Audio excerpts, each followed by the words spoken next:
夏天为什么广东人做的丝瓜煎蛋汤那么好喝？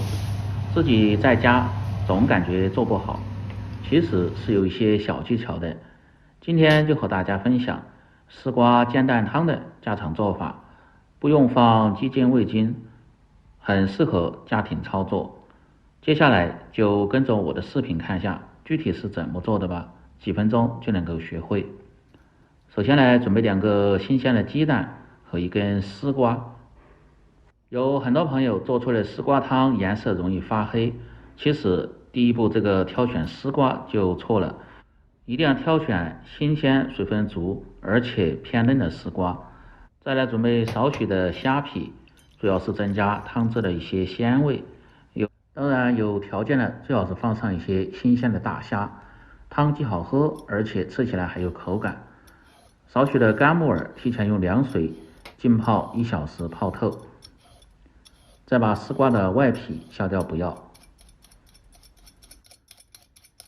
这样吃起来口感就特别的细腻。然后放入水中清洗干净，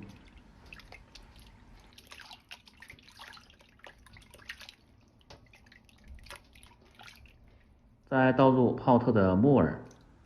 这个建议大家最好是现泡现吃，浸泡时间太长的木耳最好是不要食用。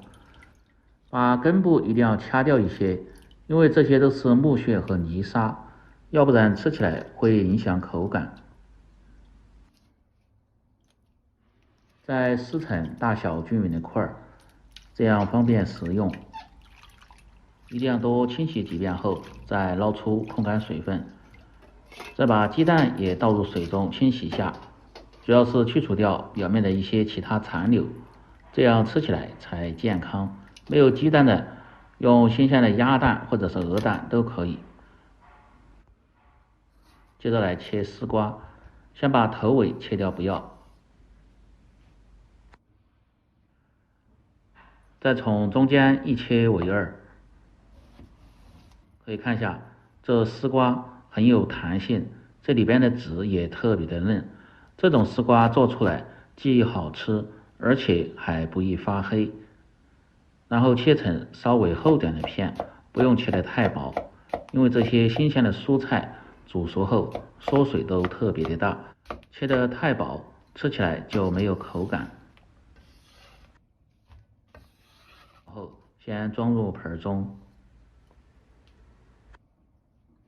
再来准备小料，生姜稍微多一点，先拍破再剁碎。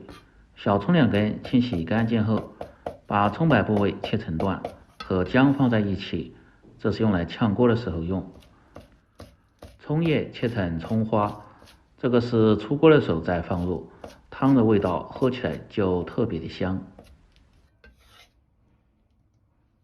再把控干水分的鸡蛋打入小盆中。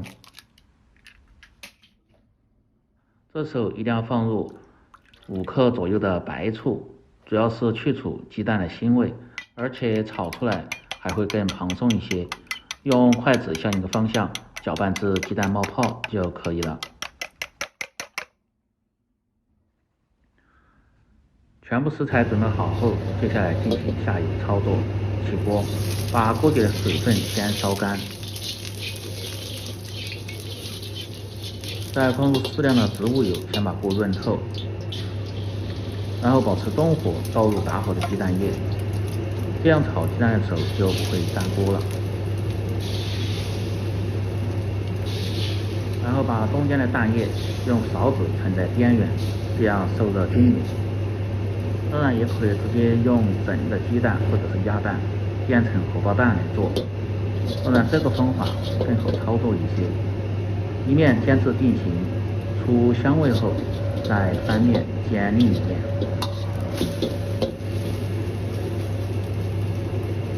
做这个汤，鸡蛋一定要煎得稍微偏老一点，煎至两面稍微焦黄，这样吃起来腥味既小，而且熬出的汤更加的浓香一些。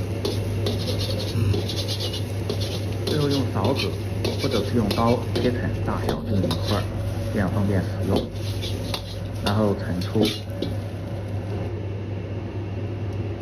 锅中再次放入少许的葱油，油热后下入少许的猪油，接着下入姜葱，先炒出香味，再放入切好的丝瓜片翻炒，这个火候不要太大，保持中小火拌炒，大概需要30秒钟左右。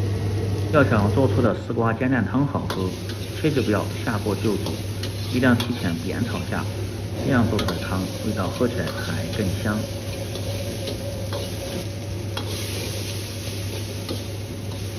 把丝瓜炒出刚好变软，接着放入虾皮翻炒几下，一定要放入少许的黄酒去均匀增香。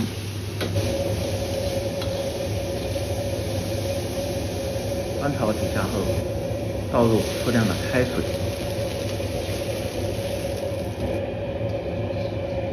再把炒好的鸡蛋也倒进来，开锅后保持大火，先炖煮2分钟。